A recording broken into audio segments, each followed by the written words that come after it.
इसी बीच आपको सीधे लिए चलते हैं और सुनवाते हैं उत्तर प्रदेश के मुख्यमंत्री योगी आदित्यनाथ क्या कुछ कह रहे हैं। तहाई दिवस जहां भानु प्रकाशो जो पे सिय राम बन जाही अवध तुम्हार काज कुछ नाही। दीपोत्सव के इस अष्टम संस्करण कार्यक्रम में आज इस समारोह की शोभा बढ़ा रहे हैं अयोध्या धाम के हमारे सभी पूज्य संतों की उपस्थिति में आज जो एक कार्यक्रम यहां पर आयोजित हो रहा है, केंद्रीय मंत्री पर्यटन और संस्कृति मंत्रालय के मंत्री माननीय श्री गजेंद्र सिंह शेखावत जी,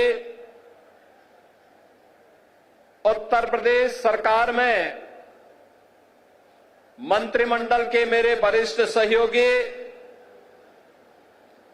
उप मुख्यमंत्री श्री ब्रजेश पाठक जी, प्रभारी मंत्री अयोध्या श्री सूर्य प्रताप शाही जी, प्रदेश के जल शक्ति मंत्री श्री स्वतंत्र देव सिंह जी, पर्यटन और संस्कृति मंत्री श्री जयवीर सिंह जी, प्रदेश सरकार के मंत्री श्री सचित चंद्र शर्मा जी,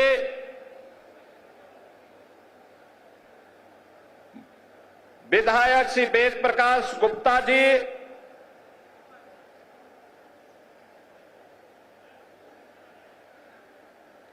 जिला पंचायत अध्यक्ष श्रीमती रोली सिंह जी, महापौर महंत ग्रीशपति त्रिपाठी जी, विधान परिषद सदस्य डॉक्टर हरिओम पांडे जी, माननीय विधायकगण, आज के इस समारोह में अपनी कृपा पूर्वक उपस्थिति के कारण इस समारोह की शोभा बढ़ा रहे जगत गुरु रामानुजाचार्य स्वामी राघवाचार्य जी महाराज, जगत गुरु रामानुजाचार्य स्वामी विश्वेश प्रपन्नाचार्य जी महाराज, जगत गुरु रामानुजाचार्य स्वामी श्री सिद्धराचार्य जी महाराज, जगत गुरु रामानंदाचार्य श्री राम दिनेशाचार्य जी महाराज, मणिराम दास सावनी के श्री महंत जी के कृपा पात्र महंत कमल नयन दास जी, बड़े भक्तमाल के श्री महंत अवधेश दास जी, श्री महंत राजकुमार दास जी, श्री महंत राम शरण दास जी महाराज, श्री महंत देवेंद्र प्रसादाचार्य जी,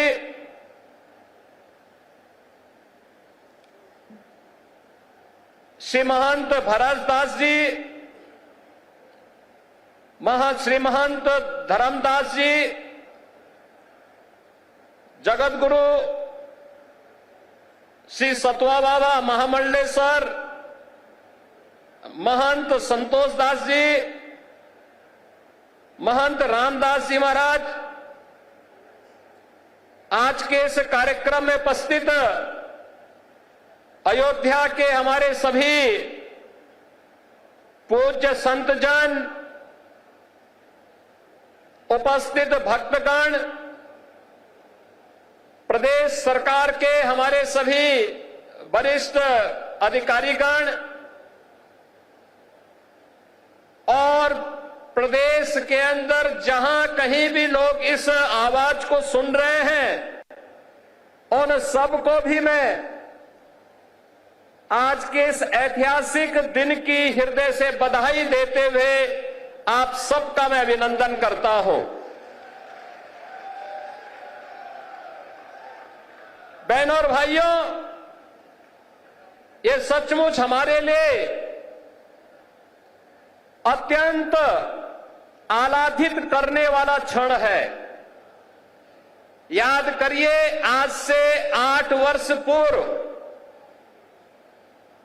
ये 8वां संस्करण है दीपोत्सव का, और प्रथम संस्करण में जब हम लोग आए थे,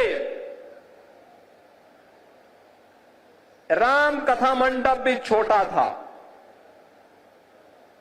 भीड़ में उत्साह था, लेकिन एक ही स्वर गूंजता था, और वह स्वर एक ही गूंज रहा था, एक ही नारा लग रहा था। वह नारा था, चाहे वह संतों की ओर से, चाहे वह भक्तों की ओर से, एक ही नारा था कि योगी जी एक काम करो, मंदिर का निर्माण करो। एक ही स्वर गूंज रहा था, और मैंने उनको उस समय कहा था, विश्वास करिए, विश्वास करिए, ये जो दीप आपके द्वारा जलाए जाएंगे केवल दीप नहीं है, ये सनातन धर्म का विश्वास है। प्रभु राम की कृपा अवश्य बरसेगी। 500 वर्षों के बाद वे अपने धराधाम पर अपने काज को प्रारंभ करने के लिए अवश्य कृपा बरसाएंगे। आप कार्य करिए, कृपा भगवान की अपने आप बरसने वाली है, और हम सब आभारी हैं प्रधानमंत्री मोदी जी के, जिनकी दूरदर्शी सोच के कारण 5 अगस्त 2020 को जब दुनिया कोरोना महामारी के सामने पस्त थी, तब भारत के यशस्वी प्रधानमंत्री अयोध्या धाम में आकर के अपनी विरासत के प्रति कृतज्ञता का भाव व्यक्त करने के लिए अयोध्या आकर के उन्होंने राम मंदिर की आधारशिला का कार्यक्रम अपने कर कमलों से संपन्न किया था।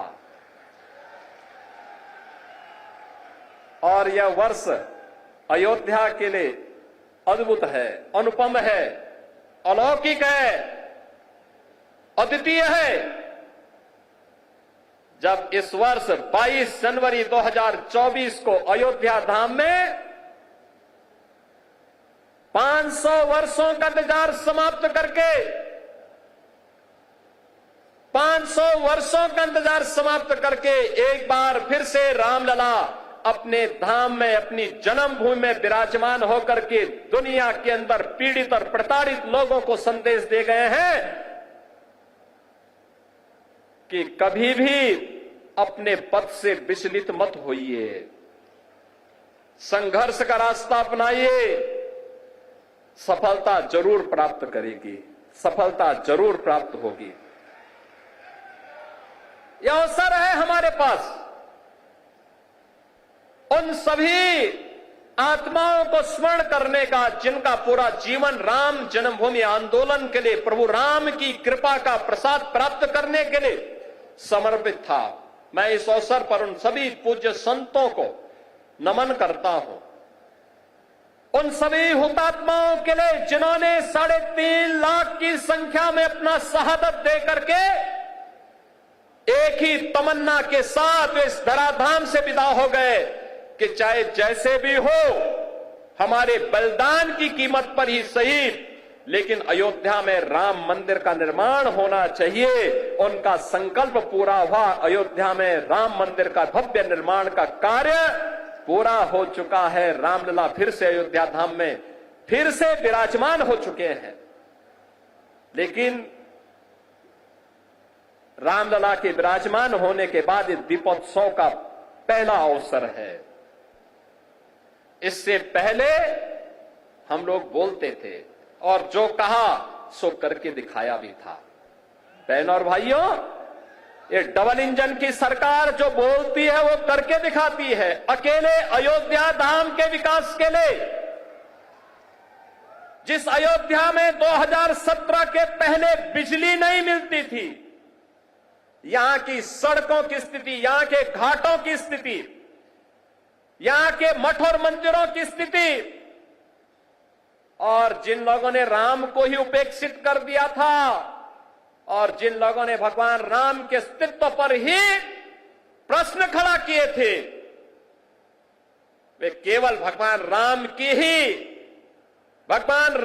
ही अस्तित्व पर प्रश्न नहीं खड़ा कर रहे थे, वे सनातन धर्म के अस्तित्व पर प्रश्न खड़ा करते थे।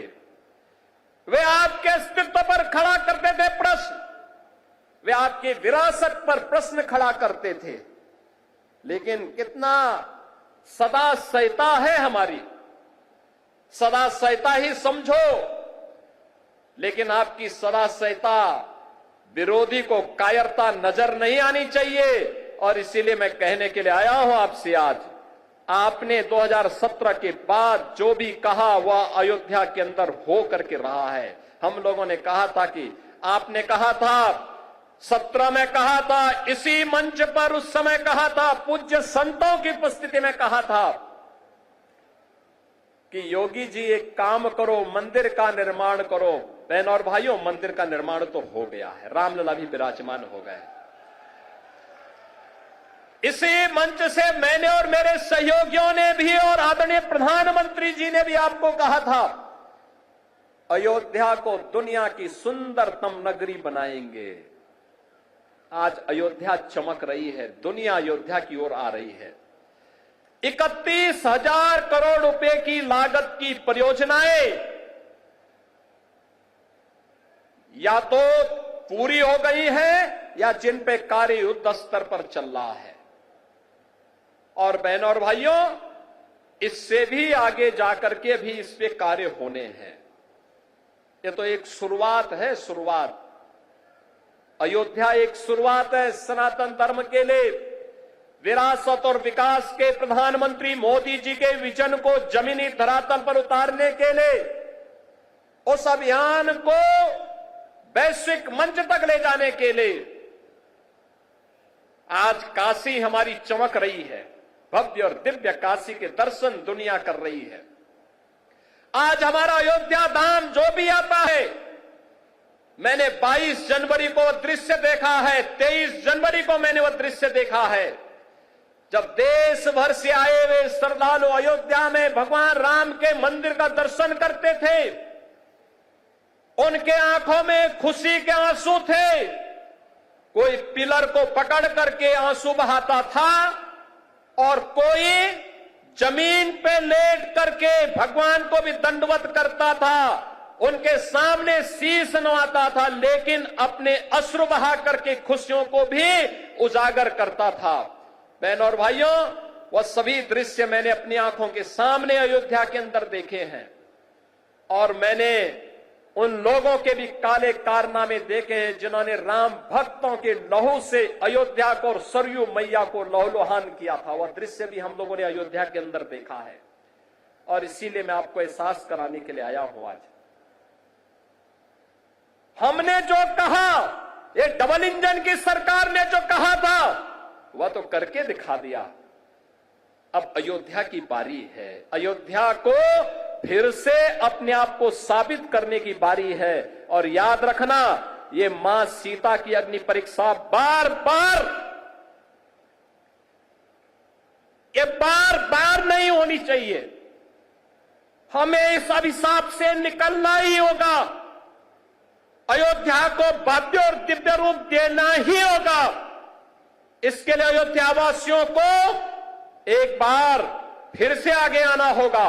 और इसी के लिए आज हम आपको एहसास कराने के लिए आए हैं। ये जो कार्यक्रम इतनी भव्य रूप में यहां पर आयोजित हो रहे हैं, ये जो स्वरूप है अयोध्या का, ये बदलावा स्वरूप आज दुनिया को अपनी ओर आकर्षित कर रहा है। कोई सोचता था अयोध्या में 4 लेन की सड़कें होंगी, धर्म पथ के नाम पर होंगी, राम पथ के नाम पर होंगी, भक्ति पथ के नाम पर होंगी, जन्मभूमि पथ के नाम पर होंगी। कोई जानता था इतने फ्लाईओवर अयोध्या के अंदर बनेंगे? कोई कभी कल्पना करता था कि अयोध्या, जहां 4 घंटे 5 घंटे बिजली नहीं मिलती थी, जो लोग आपको बिजली के लिए तरसाते थे, सड़ी हुई गर्मी में तरसने के लिए छोड़ देते थे, वे भी आज राम की दुहाई दे रहे हैं। जो लोग राम जी की पेड़ी में सड़े हुए जल में आपको स्नान करने के लिए मजबूर कर देते थे, वे भी आज अयोध्या आकर के अपना ताल ठोकना चाहते हैं। लेकिन हम लोगों ने तो राम जी की पेड़ी को ऐसा बना दिया, एक तरफ से आज पानी आता है और दूसरी ओर निकल जाता है। ऐसे लगता है जैसे हरिद्वार की राम जी की पेड़ी आज हर जी की पेड़ी बनकर के यहां के भक्तों को तार रही हो। आज अयोध्या को देश की पहली सोलर सिटी बना दिया गया है। और याद करिए, हजारों वर्ष पहले भगवान राम पुष्पक विमान से अयोध्या आए थे और तब से अयोध्या में फिर से विमान नहीं उतर पाया था। बहन और भाइयों, मोदी जी की कृपा से अयोध्या इस अवसाद से मुक्त हुआ। अयोध्या में इंटरनेशनल एयरपोर्ट बना, पूरे देश की कनेक्टिविटी अयोध्या के साथ जुड़ी। जिन लोगों को कार्य नहीं करना था, पहले राम के अस्तित्व पर प्रश्न खड़ा करते थे, उससे पहले राम भक्तों पर गोली चलाते थे, जब एयरपोर्ट का निर्माण कार्य प्रारंभ हुआ तो उन्होंने कहना प्रारंभ कर दिया कि साहब ये किसानों का शोषण हो रहा है। जब यहां पर मंदिर, यहां सड़क के चौड़ीकरण का कार्य प्रारंभ हुआ, उन्होंने कहा साहब व्यापारियों का शोषण हो रहा है। मुझे बताओ, अगर हम 4 लेन की सड़क नहीं बनाते, 4 लेन की सड़कें यहां की नहीं बनती, तो ये लाखों श्रद्धालु आ रहा है, क्या ये अयोध्या में सुरक्षित यात्रा कर पाता, यहां दर्शन कर पाता? क्या अयोध्या में इतना इंफ्रास्ट्रक्चर आजादी के बाद जिन लोगों ने प्रदेश में और देश में शासन किया, उन्होंने क्या इस प्रकार का इंफ्रास्ट्रक्चर दिया था क्या कि यहां पर लाखों श्रद्धालु आकर के दर्शन कर पाता? एवरेज 1 लाख श्रद्धालु वर्तमान में है और पीक सीजन में यह 5 लाख और कभी कभी 35 लाख तक पहुंचता है। बहनों और भाइयों, यह जो कार्य हुआ है, जिन लोगों को नहीं करना था वे प्रश्न पहले खड़ा करते थे, आपके अस्तित्व के लिए राम भक्तों पर गोलियां चलाते थे। और आज जब विकास हो रहा है तो विकास में किसी प्रकार से बैरियर बनना है, लेकिन अयोध्या को छेड़े बगैर हम लोग इन बैरियर्स को भी हटा रहे हैं। ये बैरियर भी हट रहे हैं, ऐसे ही हट रहे हैं जैसे उत्तर प्रदेश को माफिया से मुक्त करके उत्तर प्रदेश को एक सुरक्षित प्रदेश बनाया गया है। सनातन धर्म के बैरियर को भी, सनातन धर्म के मार्ग के बैरियर भी हटाने हैं। जो लोग सनातन धर्म पर बार बार प्रश्न खड़ा करते हैं, उनको मैं बोलना चाहता हूं, सनातन धर्म ने कभी किसी का अहित नहीं किया, किसी का अहित नहीं किया, सबको गले से लगाया। दुनिया की कोई ऐसी जाति, कोई ऐसा मत, संप्रदाय, सेक्ट नहीं जिसकी विपत्ति के समय सनातन धर्मावलंबियों ने उन्हें शरण देकर के फलने फूलने आगे बढ़ने का अवसर न दिया हो। विश्व मानवता आज भी इसके प्रति कृतज्ञता ज्ञापित करती है। लेकिन इस सेकुलरिज्म के नाम पर राजनीति करने वाले लोग आज सनातन धर्म पर कुठाराघात करके न केवल सनातन धर्म और भारत की आत्मा को लौलुहान करने का कार्य कर रहे हैं, बल्कि इसके नाम पर भारत के अंदर आतंकवाद और नक्सलवाद को लोग बढ़ाना चाहते हैं। क्या नक्सलवाद और आतंकवाद को हम बढ़ावा देना देंगे? फिर भगवान राम के 14 वर्षों के वनवास का परिणाम क्या है? और फिर बजरंगबली का मतलब क्या है? राम काज कीने बिनु मोहि कहां विश्राम। और हम लोग भी विश्राम नहीं लेने वाले हैं तब तक जब तक कि सनातन धर्म के मार्ग में जितने भी रोड़े हैं, जब तक इनको नामो निशान इनको समाप्त न कर दिया जाए। जो भी मानवता के मार्ग में, विकास के मार्ग में बैरियर बनेगा, उसकी वही दुर्गति होनी है जो उत्तर प्रदेश के माफियाओं की हुई है। और बहनों और भाइयों, अब अयोध्या से मैं यही कहना चाहता हूं, यह अवसर है हम सब के लिए। अवधपुरी तो आज खुश है। अवधपुरी को उल्लास और उमंग के साथ जुड़ने की आवश्यकता है। और आज का दिन तो ये दीपोत्सव तो अयोध्या की देन है। देश और दुनिया में दीपोत्सव के आयोजन जहां कहीं भी होते हैं, त्रेता युग में उसकी शुरुआत इसी अयोध्या से हुई थी। इसी अयोध्या पर भारतीय जनता पार्टी के डबल इंजन की सरकार कार्य कर रही है। और वहां के साथ ही सुख तीर्थ कोई भी भागवतकार तब तक कथा व्यास नहीं बन सकता जब तक कि सुख तीर्थ में जाकर के अपनी कथा का वाचन न कर ले। आज उस सुख तीर्थ के विकास का कार्य हो रहा है। नमामि गंगे में विरल गंगा निर्मल गंगा का काम हो रहा है। हर घर नल की योजना के माध्यम से हर घर में शुद्ध पेयजल उपलब्ध करवाने का कार्य भी हो रहा है। बहनों और भाइयों, स्वास्थ्य के लिए, शिक्षा के लिए, विकास के लिए, रोजगार के लिए और सुरक्षा के लिए तो कहना ही क्या है। बड़े बड़े गुंडे और दुर्दांत माफियाओं के ऊपर जब बजरंग बली की गदा चलती है ना, तो वे भी वैसे ही तड़पते हैं जैसे खर और दूषण तड़पते हुए मारे गए थे। और इसलिए बहनों और भाइयों, हम सबका संकल्प होना चाहिए। ये शुरुआत है, शुरुआत, और इस शुरुआत को मंजिल तक पहुंचाना है। मंजिल का लक्ष्य प्रधानमंत्री मोदी जी ने आप सबके सामने दिया है। और मंजिल का लक्ष्य है 2047 में जब देश अपनी आजादी का शताब्दी महोत्सव मनाए, तब कैसा भारत हो। जैसे अयोध्या है ऐसे ही काशी में भी दिखना चाहिए, ऐसे ही मथुरा में भी दिखना चाहिए। बोले वृंदावन बिहारी लाल की। और ऐसे ही काशी में भी हो। हर हर महादेव के गुंजायमान से काशी बाबा विश्वनाथ धाम भी गूंजना चाहिए। विकास सर्वत्र हो। आदि दैविक, आदि भौतिक और आध्यात्मिक किसी प्रकार के दुख और दरिद्रता के लिए कोई जगह न हो। ये नया भारत उस दिशा में मजबूती के साथ कदम उठा रहा है। और उसी का आह्वान करने के लिए आज मैं आपके पास आया हूं कि प्रभु की कृपा। और मैं सचमुच समझता था कि मैं एक बात देख रहा था कि कैसे होगा। जिस दीपोत्सव के कार्यक्रम को दुनिया की सदी की सबसे बड़ी महामारी कोरोना नहीं रोक पाई, इस बार कैसे होगा। प्रभु ने अपनी लीला दिखाई। इस बार भी हम सब यहां पर उपस्थित हो गए।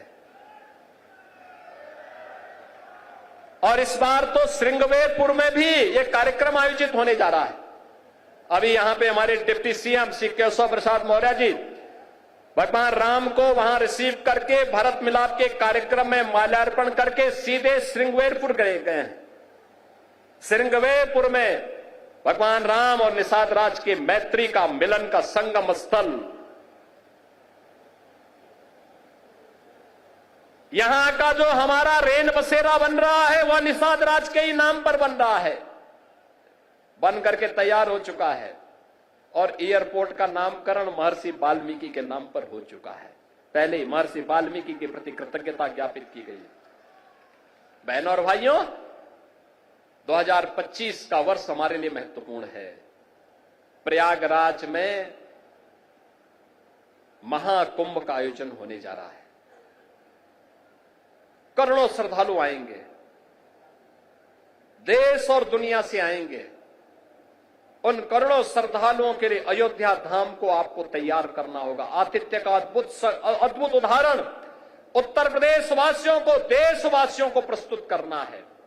और आज उसी का आह्वान करने के लिए आया हूं। मैं आपको आश्वस्त करना चाहता हूं इस बात के लिए, विरासत और विकास का जो कार्यक्रम प्रधानमंत्री मोदी जी के नेतृत्व में प्रारंभ हुआ है, ये उत्तर प्रदेश में रुकने नहीं पाएगा, डिगने नहीं पाएगा। उत्तर प्रदेश के अंदर अपनी विरासत का संरक्षण करते हुए विकास की गंगा मां सरयू की कृपा से, प्रभु की कृपा से निरंतर आगे बढ़ती रहेगी। इस विश्वास के साथ मैं आप सभी प्रदेशवासियों को और सभी सनातन धर्मावलंबियों को आज के इस अवसर पर प्रभु राम के अयोध्या धाम आगमन की स्मृति में आयोजित इस दीपोत्सव के भव्य कार्यक्रम के अवसर पर मैं हृदय से बधाई देता हूं, पूज्य संतों का अभिनंदन करता हूं। हमारे अतिथि के रूप में यहां पर भारत सरकार के पर्यटन और संस्कृति मंत्री माननीय श्री गजेंद्र सिंह शेखावत जी, जिन्होंने अयोध्या के विकास के लिए भी, नेमिस के विकास के लिए भी और प्रयागराज के विकास के लिए भी कल ही उस कार्य योजना को अपनी स्वीकृति दी है कि पर्यटन विकास के और भी कार्य होने चाहिए उत्तर प्रदेश के अंदर। उन सब के लिए ब्रिज क्षेत्र के लिए भी अपनी सहमति दी है। आज स्वयं इस दीपोत्सव कार्यक्रम में हमारे मुख्य अतिथि के रूप में यहां पर उपस्थित हुए हैं। मैं उनका, आप सभी श्रद्धालु जनों का हृदय से अभिनंदन करता हूं। आज यहां पर हम लोग अभी राम जी की पेड़ी में आप पूज्य संत का जन और श्रद्धालु जन जाएंगे। याद रखना, हमारी सबसे बड़ी ताकत है अनुशासन। उत्साह होगा लेकिन अनुशासन के दायरे में होगा। वह अनुशासन दिखना चाहिए। इस विश्वास के साथ मैं आज के इस अवसर पर आप सबको दीपोत्सव का, दीपावली का हृदय से बधाई देता हूं। प्रभु श्री राम से यही प्रार्थना करता हूं कि आपके व्यक्तिगत जीवन में, सार्वजनिक जीवन में, पारिवारिक जीवन में खुशहाली लाएं, सुख और समृद्धि लाएं और निरंतर इस दीपोत्सव के कार्यक्रम के साथ हम सब जुड़ते रहें। आप सबके प्रति मेरी मंगलमय शुभकामनाएं, आप सबके प्रति मेरी हार्दिक बधाई और शुभकामनाएं। धन्यवाद। जय हिंद। जय जय श्री राम। जय जय श्री राम।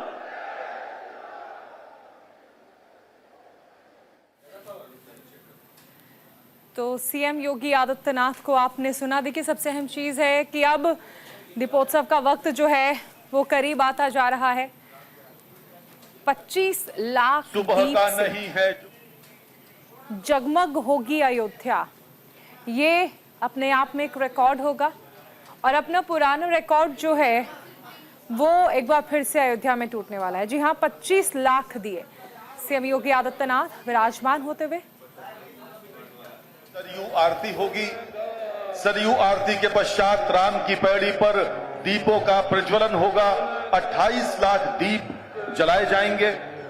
उसके पश्चात आप वहां पर लेजर शो देख पाएंगे, आतिशबाजी, और पुनः राम कथा पार्क में रात्रि 9 बजे से आप 16 प्रदेशों और 7 देशों की रामलीला भी देख पाएंगे। तो यहां से आपको कहीं जाने की आवश्यकता नहीं। संतगण यहां से बाईं ओर गेट नंबर 1 से प्रस्थान करेंगे। तो देखिए, 28 लाख दियों से जगमग होने वाली है अयोध्या नगरी और इसी के साथ लेजर शो भी आयोजित किया गया है सरयू तट पर, जो आरती होगी। सीएम योगी ने अब से कुछ देर पहले यहां पर पहुंचकर आरती उतारी थी।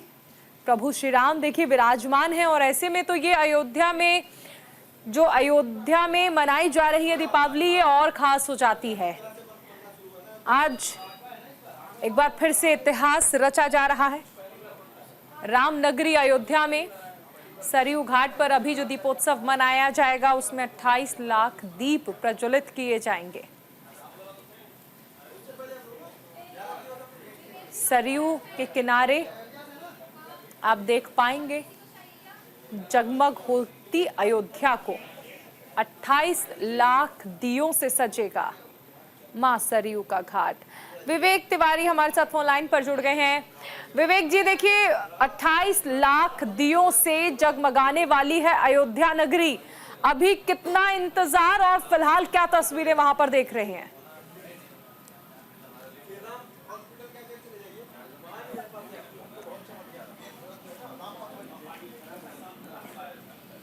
आवाज मिल पा रही है आपको विवेक जी?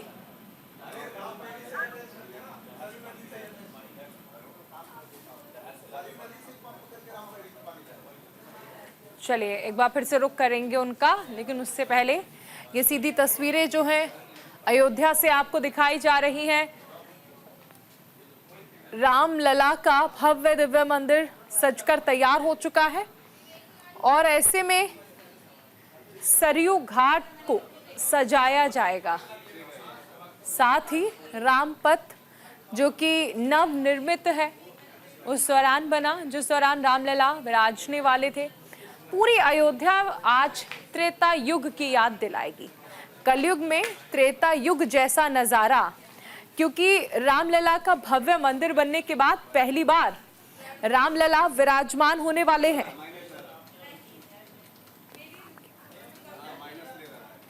दीपोत्सव के कार्यक्रम को देखते हैं। किस दृष्टि से? हाँ, क्योंकि आज राम प्राण प्रतिष्ठा के बाद आज ये भव्य कार्यक्रम का आयोजन हो रहा है, लोगों के अंदर अलग से हर्षोल्लास है। मैं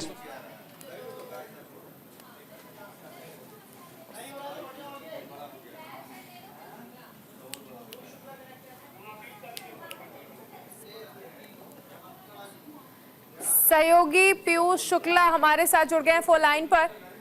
पीयूष, इस वक्त वहां पर क्या नजारा आप देख पा रहे हैं? बेहद खास है ये दीपावली, क्योंकि रामलला विराजमान होने के बाद ये पहली दिवाली है। बिल्कुल, रामलला के विराजमान होने के बाद ये पहली दीपावली है और दीपावली बहुत खास है इस वक्त।